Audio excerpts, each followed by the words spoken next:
யாருக்காக இதை பாதுகாக்குது? இப்போ அந்த மாடு ஆடுகளும் எங்கே இருந்துச்சு? இந்த காடுகளில் இருந்து தான் வந்துச்சு. இப்போ இந்த காட்டிலேயே என்னை நுழைய விடலைன்னா நான் எங்கே போய் வாழ்றது சொல்லுவேன்? நீங்கள் புல்ல தின்னுறுதுன்றீங்க,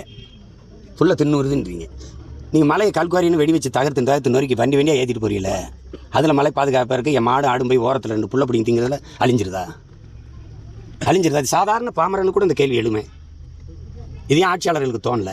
சரி விடியா, நான் மலைக்கு வரலையா, மாற்று இடத்த கொடுத்துட்டு தடை பண்ணியிருக்கணும்ல. நீ அப்படி தானே செஞ்சிருக்கணும். இதில் மேய்ச்சக்கப்பா அந்த இருக்குப்பா காடு, இது பூரா உனக்கு மேய்ச்சல் காடு தானே, நான் கும்பிட்டுட்டு மகாராசனா இருங்கன்னு மேய்க்க போயிருப்பேன்ல. சொல்லுங்கள் தம்பி, இந்த மாடு வந்து அப்படி போய் சமதளத்தில் மேய்கிற மாடு இல்லை தம்பி, இது மலை மாடு தான். இது தேனி மலை மாடு, பருகூர் மலை மாடு, அப்படி தான் சொல்கிறேன். மலை கொம்பு மாடு, இது மாடே. அவனை போய் இங்கிட்டு போடா அங்கிட்டு போடானா இப்படி உங்கள் வீடு இங்கே இருக்குது, அதில் அந்த பக்கம் போகக்கூடாது, எந்த பக்கமாக அது போனால் என் வீடு இங்கே தான் இருக்குன்னு தானே சொல்லுவான். அப்படி தான் நீங்கள் சொல்லுவீங்க. அதை தான் இப்போ நான் கேட்டுட்டு இருக்கேன். வனத்துறை வந்து இந்த சட்டத்தை தவறாக ப்ரொஜெக்ட் பண்ணுறாங்க. வன உரிமை சட்டம் மேய்ச்சல் சமூகங்களுக்கு இருக்குது, அவங்க பழங்குடிகளுக்கு மட்டும்தான் கடந்த 19 வருஷமாக ஏமாத்துறாங்க. எழுத்துப்பூர்வமாக கேட்டால் கொடுக்க மாட்டேங்கிறாங்க. இவங்க மேய்ச்சல் சமூகங்களுக்கு அந்த சட்டத்தில் உரிமை இல்லைன்னு எழுத்துப்பூர்வமாக கேட்டால் எந்த டிஎஃப்பும் கொடுக்குறது கிடையாது. இன்னொன்று இது எல்லாமே உள்ளூர் இனங்களாக இருக்குது. இப்போ அண்ணன் சொன்ன மகேந்திரகிரி மலையில் தென்பாண்டி மாடுகள் மேய்து, இங்கே மலை மாடு இருக்குது, மலை கொங்க மாடு இருக்குது, எல்லாமே உள்ளூர் இண்டிஜினியஸ் ப்ரீடு. அது இந்த ஏரியாவில் மேலேன்னா அதோட இனமே அழிஞ்சிரும்.